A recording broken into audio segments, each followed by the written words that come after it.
Hey everybody, it's Laura with Jot and Tittle Vintage Typewriters. Today I'm going to do a tutorial video on this 1958 Silent Super, and this one is in seafoam green. Look how gorgeous this is. We get a lot more alpine blues than we do seafoam green, so when we find a seafoam green, I love it, especially one that's not faded. It seems like when we do get seafoam greens, they're like the color is off. But this one, you know, when I opened it up, I'm like, this is a seafoam green. Because sometimes I'm like, is that green? Is that blue? Is that a little bit of beigey? And what it is just the color sometimes fades over time. But this one, most definitely seafoam green, and it's in excellent condition. So this gives you a really good idea of what that seafoam green is supposed to look like. But this was a typing tutorial, and it's to show you how to use this typewriter. And I'll do a little bit of typing on it for you as well. So let's go ahead and get started. And before I start showing you how to use it, let me just say this. Yes, it is a little bit more silent than other typewriters. However, it is not completely silent. You can still hear it when you type. But if you type next to another typewriter, there is a big difference. This is much quieter. So in case you were wondering. All right, let's go ahead and get started. So back here, and I'm going to assume you don't know anything about typewriters. So this is your carriage. And this is where you're going to load your paper, which we'll do here in a second. Right here is a paper holder. I do like to use the paper holder. There's something about the paper flopping down and hitting the back that really annoys me. So, because I don't know, it's like fingernails on a chalkboard to me, that sound of it hitting the table. Maybe I'm just weird. If you're like that too, let me know. But I really do like using that paper holder. You set your margins for your paper. Here you just press and drag this little knob here. Okay. This is called your platen or your paper cylinder. And it is like a hard rubber. If yours is really, really hard, you may want to, I know there's ways to kind of soften it a little bit. You don't want it squishy or anything like that, but you also don't want it rock hard. That's just not good for your paper. It's not good for the type bars. And I think there's only 1 or 2 people in the nation that actually redo cylinders, but there are ways to soften it up. I'm not exactly sure how. Anyway, this holds your paper down. If you want to use these, I usually pull them out of the way. This is your paper bail that holds the paper taut against the platen. And that's what these little rubber things for. If your paper has a hard time loading, that's because there are little rubber cylinders underneath the ruler that are either flat or cracked, and those would need to be replaced. Okay, let's go ahead and load some paper, and I am going to show off, I have new backing paper that I have just designed in the summer of 2025. It's almost fall. And it just came out brand new for us, and so I highly recommend, even if you don't buy my backing paper, I do recommend using 2 to 3 sheets of paper to protect this platen, this paper cylinder. But my backing paper is also ruled on one side to help you with margins and centering and stuff like that. So it's a really practical, I designed it for me, honestly, and then thought you all would like it. Okay, so what I'm going to do is when you use backing paper or multiple papers, you know, just line them up. And so I like using half sheets, and I'm just going to load it like this. I bring it up and I make sure the paper is even. It's not, so this is your paper release lever right here, and I'm just going to adjust it. So I like to come up and then I release until I get the 2 edges of the paper lined up. I re-engage. Okay, and then I'm going to bring this back down. I'm going to put my paper holder up, and now I'm going to set my margins. And so my margin I want here and here. And I can tell on my backing paper with the lines that they are lined up. Yep, where I want them. So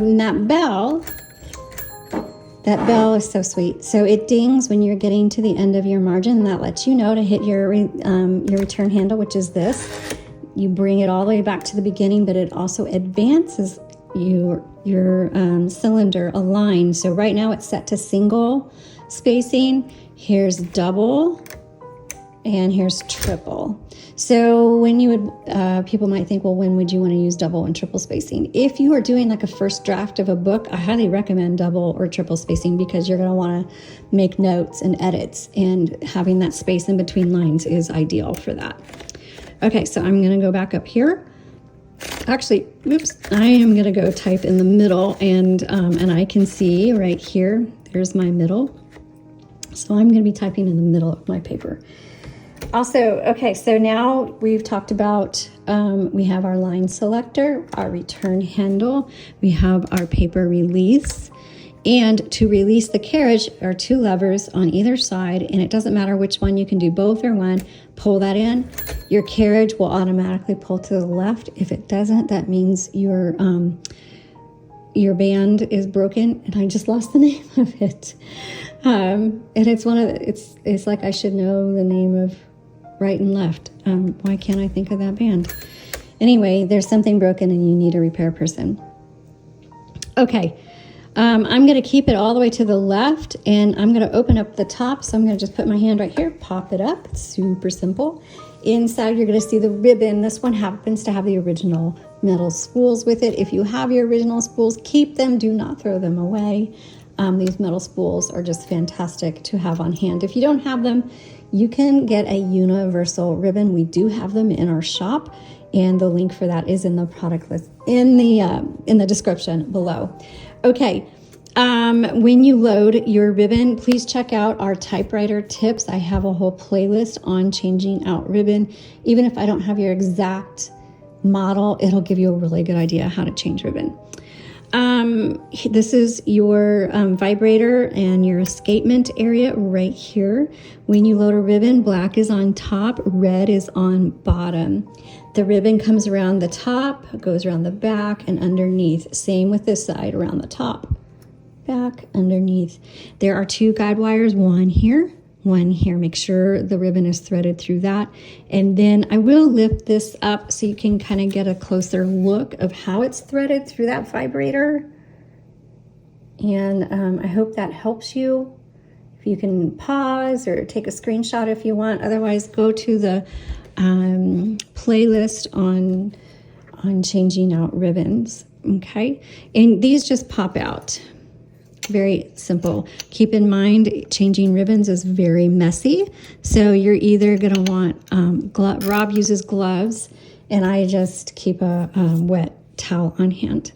Okay, right here on this side is another little lever with some letters and numbers, and this just determines how hard your type bars are going to strike the paper. It's a tension selector.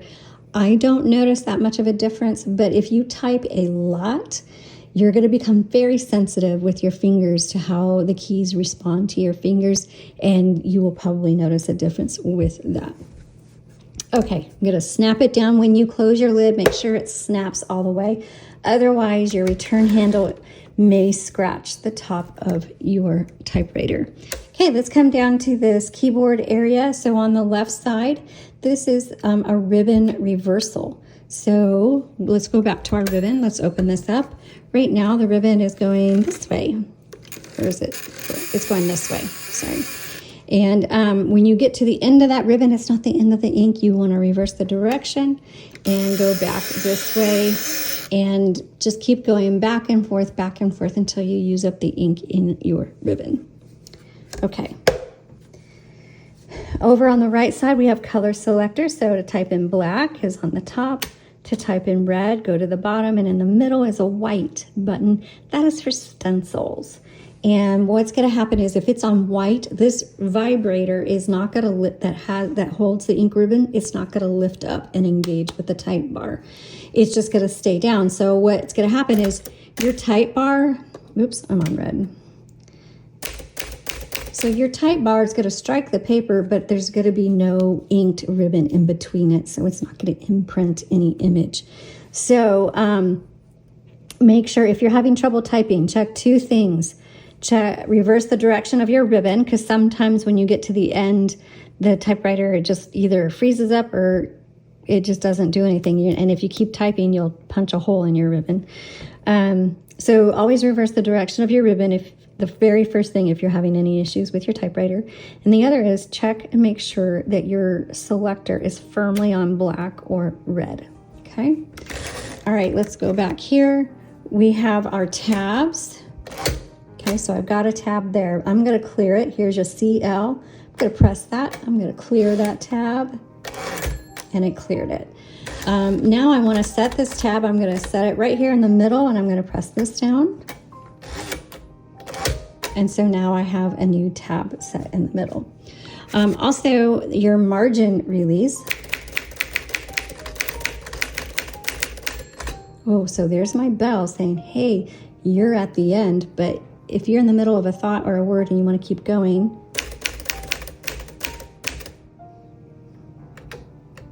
oh, so it stopped on me. So now I hit this MR, and I can finish that thought or word and then go to the next line. Also, you have an arrow right here. This is a backspace. Backspace does not erase, it just backspaces. So what do you do when you make a mistake? You backspace, and you can either X through it or do a line through it, however you want, and then just keep going. All right. So that is how to use Smith Corona Silent Super, and really fantastic typewriter, and it really does have a softer sound to it, and it's an excellent machine. All right, I hope you found this helpful. Thanks for watching.